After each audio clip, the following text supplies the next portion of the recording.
Hello, my name is Mark Anthony Dubose Jr. and I was born July 4th, 1986.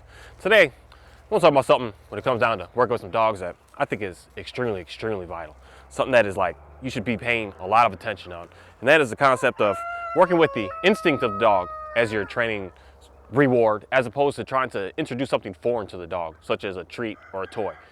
And a lot of people are, I'm just gonna say, like, most of the dog training stuff I see is just completely just backwards. Just backwards on backwards. It's like we're doing things that are causing us more fight, more division, more chaos, more unruliness, just more misunderstanding, and it's not really giving us something that is good, is reliable, is safe. It's something that I can say that it's a fascinating thing to be able to take dogs that someone would say is an unsafe dog, such as this dog when I first got him, to turn him into a dog that is now, I could put him in anywhere, any situation, anyone could touch him, anyone could do anything with him, and I know he's not going to do anything because I've been listening to him, what it is that he was looking for. Everyone kept coming at him, let's play with the ball and the string. That's what I did when I first got this dog, to try to distract him from doing whatever it is that he was doing, which is his instinct to sniff stuff. This dog has excessive desire to want to smell. So I've utilized that instinct to get what it is that I want from him. And the more and more that I keep on doing that, the more I realize the better and better he just keeps on getting. And something that I think the majority of us should just focus more of our time on. And the backwards part that I want to talk about today is let your dog sniff. And I know that, just experience of what I've been doing and doing over and over and over again. The more that the trainer comes into you and says, no, you shouldn't let your dog sniff, you shouldn't let your dogs mark anything, you shouldn't let your dogs be able to just go off and do, the more that you're gonna build more and more frustration with you and that animal inside of your house. Because you're not allowing the dog to do what it has inside of its desire, its world to do. 80% of this dog's brain and how it looks at the world is through its nose. So if you restrict your dog from going on a walk around your block and never allowing it to sniff anything, you are saying to the dog, I don't care about none of your needs. I don't care about none of your desires. I don't care about nothing about you at all. I care only about myself, and you're just coming along with what it is that I'm telling you to do. The dog's gonna just, they're not gonna like you in the end. They're just gonna look at you like you're just an absolute, just beyond ruthless dictator. That's just the most ruthless of all dictators. I don't care who's been on the planet so far. You, with your dog, not allowing it to be able to sniff some things is the worst and worst that's ever been alive. And that's something that starts to happen, and you start to see that because you start to see how your dog starts to treat you and starts to behave with you, where they're just not actually really caring. They're just, hey, I'm trying to get down. They're just not really there for you. They're there for you when you have a specific leash on. They're there for you when you have a specific treat on. They're there for you when you have a specific toy in your hand. But when you don't have those things, where's your dog at that moment? And that's for me to say the number one way to really just start to get your relationship right with your dog, to get things looking good, is to let them sniff. Use the sniff and just enjoy the sniff. I understand we were, let's go for a walk. But in reality, I'm just going to say straight up how I know it and how I see it with how people are. You don't really want to go for a walk. You want to kind of do the shortest walk that you possibly can. So in reality, what I want to say to you is stop thinking that I have to walk a mile around the block to be able to exercise my dog or potty my dog, and then everything's going to be okay. Man, just break it to a quarter mile. But stop every 2 seconds that dog wants to sniff something. He's going to go and sniff. He's going to go and sniff. He's going to go and sniff. And it's just, I've got to get more dogs because my dogs are just, they don't look like how everyone else's does. So this dude, he understands. He'll sit here and be pretty good for a long while. But after a while, you watch him start to get a little anxious. And when hopefully that he starts to get anxious so I can show you exactly what to do. When he starts to get a little anxious, I let him go smell something. At first, it's literally every 2 seconds, the dog is like, I gotta do, yep, you gotta do. And then I say, okay. And then I do a whole hand gesture with it. Go ahead and smell. And I just let him smell, let him smell, let him smell, let him smell all he wants to smell until he just like, I got it all out. I'm just gonna smell. And this dude's like, I'm gonna pee at this moment. Cool, buddy, do what you do. Get done what you gotta get done. And then he's good. And then he's chill for 2 seconds maybe at first, maybe 5 seconds. You might be lucky and get a dog that's satisfied for 10, 15 seconds. You're like, cool. And then your dog's gonna get this desire again. It's gonna start, you're gonna watch it get anxious, and let it go smell again. So for me, I like to right away I just use the hand gestures that they use for the police searches. Just go search. And I just, okay. And I make sure every time to have some sort of word to allow them to say like, this what I want. Okay, go ahead. It's okay. Go sniff, whatever you want to say, but it's mainly your hand gesture of making sure that you're doing something consistent. I don't care what kind of hand gesture you do. I don't care if you kick at it or point at it or just even sit there and stare at it, but you're doing something consistently to let the dog know, basically, I'm okay with you doing this. At first, the dog is just doing what it's wanting to do. It's not really, say, listening to you. But after a little bit of time, when it just realizes, wow, you're allowing me to smell everything. You're allowing me to just be able to just experience it all. You're allowing me to just stop and just marinate in that smell. Sometimes you just got to stand there for literally 2 straight minutes. And 2 minutes doesn't sound like long when I say it out of my mouth. But we all understand that when you're just standing there, you know, that was like 3 seconds and it already feels like forever. But I mean, 2 straight minutes, just the dog is just in it. They're just smelling and smelling. Just let them do that. Let them do that. I'm telling you. And I'm guaranteeing you and promising you this, that you're going to see a better dog day after day after day after day. It's just going to happen. And the same thing is you're going to notice that it gets less and less and less. And you're going to be able to go longer, longer, and longer. And then that's where you start to use that sniff, that tool, that item as to get, I mean, you can get anything from your dog that you want. I could do tricks with this dog. I can create anything with giving him that release command of go sniff. And he knows, okay, it's break time. I can go do what I want to do. I can go fulfill my own needs now. And it's just a beautiful thing with this guy is we're off on trail doing our walks. He can run and go do what he wants. He can go wherever he wants to go, so that he has that opportunity to find that best one that he's like desiring the most right now. And then he knows I go so far and then I come on back. I'm going to get that sniff and then I come back. I'm going to get that sniff. I'm going to come back. He understands that game. And especially when the dog starts to understand that game. Go smell, okay, come to me. Go smell, okay, come to me. It's just, you're able to have an absolutely amazing walk. And it starts with slow and steady. A lot of times we just put that dog on that leash and we're just like, let's go. We're just trying to muscle through it, thinking that you're just going to walk a mile while your dog is pulling and going crazy and trying to sniff, and you're just pulling them away from every single time that you're trying to smell, that you're getting your dog satisfied in any sort of way. You're not. You're doing something that already you don't kind of want to do, and then you're doing something that your dog is just hating you towards. So to slow it down, literally go walk out your front door and just take 2 steps. And just watch where the dog's going to pull you to. They're going to pull you. That's just what they do. It's probably an issue that 100% of people have with their dogs. They like to pull. And the main thing is, why are they pulling? Stop trying to tell them not to do that, but guide them on how to properly pull. You want to properly get the understanding. The dog doesn't know how to speak no language to us, other than just they're moving, they're reacting, they're hustling. They don't know how to, hey, can I go and smell that tree right there? They don't know how to do that. And since they don't know how to do that, they're going to go ahead and go over there themselves. And then I'm like, okay, that's the tree you want. Then let's stand here and let's just smell it for a little bit. Let's just hang out with it for a little bit. Let me just let you realize that I see what's going on here. And that's the biggest thing that I think a lot of us are messing up with our dogs, that our dogs do not think that we know what's going on with them. They don't think that we understand them. They don't understand, like when they say, and I'm hungry, it's like, oh, I understand, I can see that. But when a dog has its other needs that it needs to be met, the dog doesn't think that we know what's going on, that we're foreign. So the dogs have to do wild, crazy things to try to get us to understand what is it they're looking for. So you got a dog that's just digging like crazy in the backyard, and you're like, what the heck is going on here? Your dog is trying to communicate, I'm looking for something. I need something. Something's going on here. And the more that you just study and watch and stare at it, the more that you're going to start to figure out like what's going on. Because you notice that some dogs won't dig in front of your face, and some dogs just are I'll say savage, they crazy, where they are that in a high level of disrespect with you that you'll say no.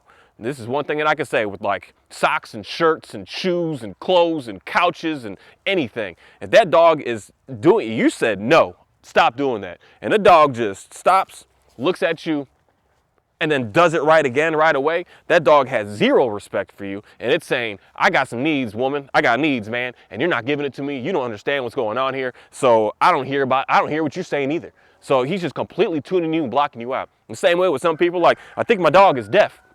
And I'm like, no, your dog's not deaf. It just completely ignores you. The dog will just be sitting in a sit-stay away from you on the couch. And you're like, come here, Jimmy. And the dog just looks back at you. And it just looks, and it just doesn't even pay no attention. And then it gets to the point that it never even responds to its name, because it knows that, why should I listen to you when you don't listen to me at all? And that's where we have to start learning how to work the instincts in training the dogs. The instincts in most dogs today is it's getting away from being a hardcore, heavy working dog. Where this dog here, he sniffs so much. He's such a, this is a working animal. He's not a pet hang out, just chill and just cuddle all day. He's got something to do. He's got a desire to just push hard. But not many people have that type of dog anymore. I don't know why I have so many of them, but like him back there, he's a little pet dog. He's so chill. I can make him sniff something for 15 seconds and he's like, I'm good for the week now. Like everything is fine. It's not something that takes a whole lot. It just takes the patience up front to let them understand what we're doing. Instead of trying to I don't know how to say it other than just you pissing your dog off by trying to give it a treat to get it to get away from doing what it has desired inside of it to do. So the biggest thing is you just walk around and you just say, hey, what do you want? What do you want to do? What do you want to do? And then for him, it's just a search. And then he'll just go to sniffing. He'll go to sniffing. He'll sniff it out. He'll figure out where does he want to go. He's sniffing it out. And I'll just follow him around a little bit. Sniff it out. Sniff it out. Where you want to go? What you want to do? What you want to sniff on? And he's going to find that one spot that he's just like, I like this. This is a good spot right here. And he's just going to continue to keep on sniffing. He'll find it, and then for him, he's a marking dog. So he's gonna sniff it, and he's gonna pee on it, and he's gonna say, okay, we're good. Now, let's just go back to doing what we're doing again. Let's just go back to hanging out. And at first, I'm telling you, it's 2 seconds. He needs it a lot because you're gonna see the anxiety kick in. He's gonna get all like, oh my goodness, I gotta do something. And then it's just gonna get longer and longer duration in between times where he's gonna be satisfied. You're gonna allow him to smell. He's gonna be just, oh, cool. And then you'll be able to get to the point that it's hours and days in reality that you're gonna be able to go a really, really long time. The only way that I've been able to convince this dog to be able to do a perfect walking heel next to me for 8-10 straight miles is because I allow him to be able to have that balance of he can go and smell, and now he comes back and walk. I could never do that with no treats. I could never do that with no toy. I could never do that with anything other than his instinctual drive that he has inside of him that is unlimited. Treats are not unlimited. The dogs are going to start to get very overweight, and or you're gonna start to have other issues with them because a lot of the treats are not they're treats and they're not something that is of any sort of beneficial value to them other than just getting them sick. Hey, Johnny, come over here, homie. Other than just getting them sick and getting them to have stomach issues and other problems, and now the dog is where you at? Come here. Come here. Get down right there. You're gonna have all kinds of other issues, and then the same thing with the toy. The toy is getting the dog to be in a different level of excitement than the level of excitement that the dog has when it's using his instincts. And it's gonna get them too tired in a way, and then at the same time frustrated, because that's how we use toys in the most cases to get dogs to do what we want them to do. We frustrate them. We'll have the ball on the string and we're moving it, and we're withholding it and making them do the sit, and it's frustrating them. And when a dog is frustrated, you think that they're going to want to do that for a really long time, or is that something that's just going to like last for 2 or 3 reps and then it's all right, and then you don't want to get your dog and train your dog in a level of frustration. And that's what I see as treats and I see as toys, is you have to use frustration. Whether their instinct is not frustration at all. It's freedom, it's joy, it's peace, it's relaxation, it's natural.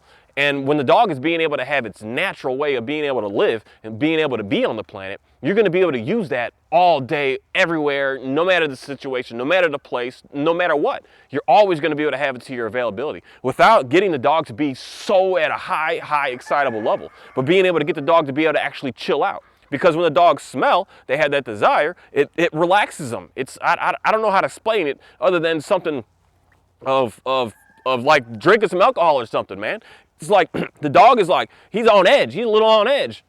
And he goes and sniffs on that tree, and he goes and pees on that tree, and he just had a shot of whiskey, and he's like, whoo, we're good now. Like everything's fine. Like everything is all right. There's nothing to worry about. And then after a while, he gets a little like, I kind of need that again a little bit. And then he goes and gets it. He's like, ooh, okay, everything is good. And then after a while, he just gets to the point that it's just, I don't need it anymore. I'm good to go. Like, I'm fine. I have enough. I'm calm enough. I'm chill enough. So there's no reason to keep on having to keep taking this dose after dose after dose. And it just calms them.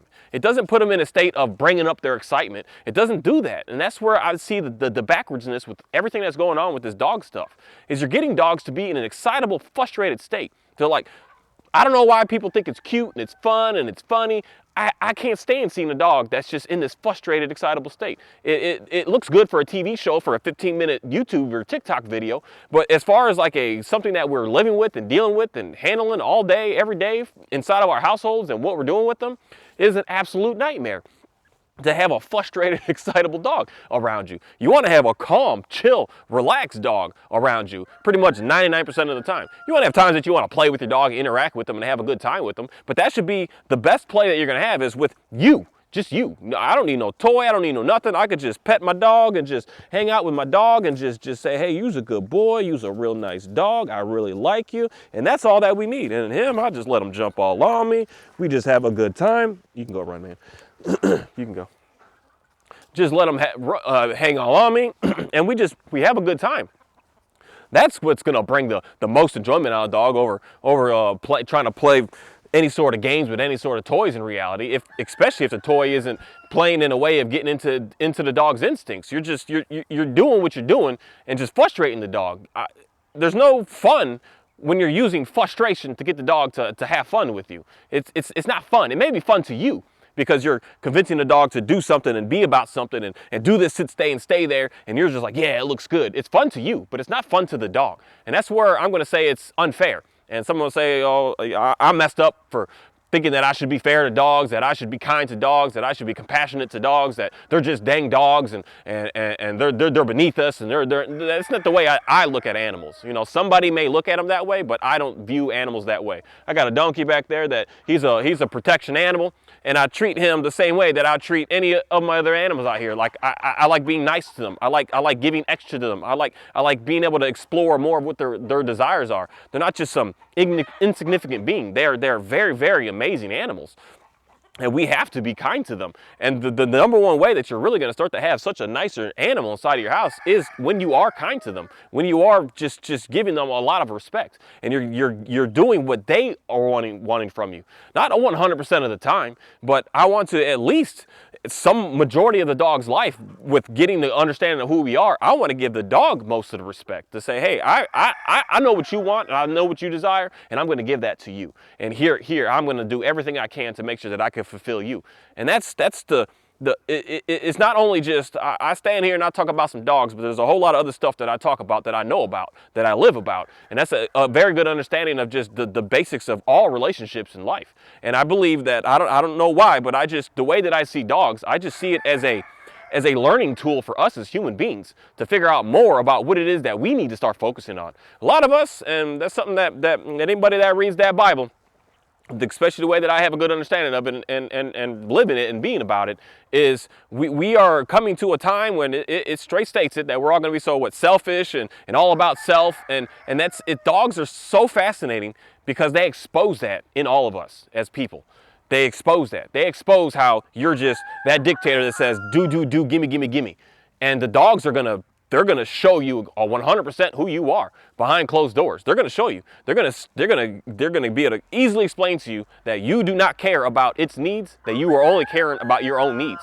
And they're an absolutely amazing animal because they're now starting to get inside of our houses. Like, you know, my chickens and everything else, they're not in the house. They're out there. They're away. They're exposed. But the dogs that are inside of our house that are living with us are going to really explain a lot about who you are as a person. And it really, the thing that I'm going to say is, if you're getting frustrated, it's because you're doing things that are actually frustrating your dog. And it's just a back and forth thing that's going on. Your dog is frustrating you, like, why are you doing this? Why are you doing that? But yet you're the one that's bringing the treats out to frustrate them, to get them to like do something, right? So that's just, it's just a reflection going back and forth. You're just bouncing back and forth. And that's why for me, they're an absolutely amazing animal to be able to guide us to figure out how to be able to better ourselves and be able to get into a better place on this planet. Because we're fighting so much with stuff because we're caring so much about, you better do it right, you better do this, and you better do that. As opposed to just saying, what can I do for you? That's the number one way that I would say to change up what you do with your dogs. What can I do for you? Not what you can do for me. I know that I want you to be able to hug and be able to this and be able to that and take you here and make sure that I feel comforted and make sure I feel okay. Cool, that's great. But if you don't give first, you're not going to get any of that in return. You're not going to be able to touch the dog the way you want to be able to touch him. That dog back there, that wherever he went, he I don't care. You could not touch. Do not even think about putting hands on that dog when I first got him. That he'll definitely bite you. He'll definitely let you know, quick like it in a hurry, that do not touch me. Do not put hands on me. And if I would have came at him the way that every single other person was coming at him, we're trying to fix that, which is giving him pressure, giving him this, giving him like play sessions, giving him even treats to try to get him to stop biting you because you wanted to touch him, I would have never gotten anywhere. But I had to break it down and break it back and just say, hey, dude, what's wrong with you? What do you want? What's going on with you? And that's something that we have to start with. I'm not going to correct him because he's biting. I don't know why he's biting. It could be it's an unlimited amount of things. It could be because he's hurt. It could be because he's just mad. He's just like, I don't want nobody touching me. But I still have yet to meet a dog that just doesn't want to be touched. The reason they don't is because they have never gotten the respect from us to feel like it's okay to do that. And that's for us to start to do that for them. And like today, like I said, anybody could touch this dog. Anybody could handle this dog. Anybody could do anything with them because I figured out what was going on with them. Nobody was listening to him. Everybody was like, oh, you're coming out, you're going to work. You're going to do, he's just really good at doing detection work, narcotics work, and sniff and search work. That's all he'll come out, work, and that was it. Put him back up. And he's just like, I'm tired of just coming out and doing this work that you want me to do. He's like, it's fun for a little bit, but the game itself is not his desire to do inside. His desire is to smell the real world, not to go smell some drugs all dang day and just think like that's going to be able to fulfill me. No, he wants to be able to experience the world. He wants to be able to see everything else. So he was just coming out, and that was all that was going on. Nobody was listening to him. Nobody cared to give him anything that he wanted. And that's the start where for us, we have to start doing with the dogs. We have to give them what they want, what they desire, what they're looking for. And then they'll do, I'm telling you, they'll do anything for you. Especially if you got yourself a German Shepherd, got yourself a Border Collie, any kind of Shepherd, any kind of herding breed. These dogs are fantastic because they will do for owner like it's just insane. But they only will when they have that respect. But when they have that respect, I'm telling you, these dogs will do whatever. You don't have to worry. I don't worry about this dog. I don't worry about that dog. I don't worry about my border. I could just set it and forget it, and I know everything is good to go. I don't need to worry. And if I need you here, I call you and you come to me, cool. How's it going? Go off and keep doing what you're doing. That's how they get. They don't need no micromanagement. They're just like, dude, that's the best dude ever. I don't need to do anything more here. And that's what we need to work on is get that instinct, that drive first. Start working on that. Allow that dog to smell. Stop listening to this silly information out here that's like, you should never let your dog smell nothing. I hear this like out of 99% of trainers' mouths. They shouldn't be able to smell. And I'm just like, what? And especially if you've gone to any sort of dog training thing to figure out how to, Kahi, get off my Johnny. He working. Johnny, get down. Kahi, you can't mess with him when he laying down. That's the only one rule. You got any sort of research behind you, understanding anything about dogs, and then you're going to come out here and tell everybody not to let your dog smell? That is just so backwards. It's the only word I can use with that is just silly and stupid. It just is. It's like, why would you not allow the dog to be a dog? And you're taking all the dogness out of the dog so that you can be some sort of controller, manager, ruler, dictator of this world with this animal. It does, I guarantee, make you feel some sort of way. It makes you feel good and powerful, but what is that at the end of the day? When you're powerful and everything around you is terrified and scared and so nervous of you, what's the joy? What's the freedom? What's the peace? What's the pleasure in that? There's none, because all you're going to do is have a dog that's on edge all the time in your household that's in reality starting to scare you. And it's hard for me to go to those houses when it's like, that's that call that I get. And that's one of my biggest calls. I'm scared. I don't know what's going on. My dog is literally terrifying me. And it's not even just only terrifying me, but it terrifies me to see other people that are also terrified of it. And that is some hard stuff to have to deal with. And that's something that I wouldn't want anyone to have to deal with, because it's easy to get out of that. Allow the dog to be a dog. Show the dog that it's a dog and you can be a dog. Start slow and steady, allowing it to smell the entire world. Allow it to be able to get a good experience of everything out there. It sees this, it's like, ooh, what is that? Let it smell it to figure it out. That's how it sees and views the entire world on this planet. Through its nose, it's seeing what's going on. And if we're only thinking that socializing a dog is meeting dogs and meeting people, and or even just putting them in the scenario in places, you're limiting like 85-90% of what the dog is all about by not allowing them to smell the entire world. The more that they smell the entire world, the more that everything is just background noise. It's just everything. I smelled that before. I know what that's like. And then you just move on and everything is okay. And you satisfy that dog. It's something that I would say is a easy thing to do with a dog that loves to smell. Those dogs, which is majority of them in reality, I still have yet to meet a dog that's just like, I don't smell anything. I'm just so so princess-like that I stay away from everything. No, I pretty much every dog I meet loves to smell at some stuff, and I use that, and I have that command, go smell, and then they go smell, and then it's like, okay, come on back, and then you start to build that. Once you build that, I'm telling you, you could do anything. You can make anything happen with that animal. You just have to start that game going. That's the number one thing, the number one way to be able to have a very, very nice, calm, relaxed dog. Because if you're coming at it with treats, you're frustrating it. You're coming at it with toys, you're frustrating it. You're coming at it with too much praise, oh, good, good, good, you're frustrating it. Because it's gonna have a time that it doesn't do what it is say that you're looking for, and you have to start withholding things. As soon as you start withholding things, that's when the frustration starts to come on. And that's another thing I can say is crazy with a lot of shepherds, is they love to get really mouthy with the treats. They love to just, they quick to just take your whole hand off. It's because you aren't giving them the treat. So the faster, when you give them the treat and you say sit, and then nope, you're not doing it right, that dog's gonna look at you like, you taking that food away from me? Watch what I do next time when you put that hand in my face. He's gonna get faster and try to snatch it out of your hand even faster. What's up, Rooster, man? You so cute. You just gonna come walk right up to me, huh? So this is the daddy to every single chick that's out here. He a OG rooster right there. He's so cute.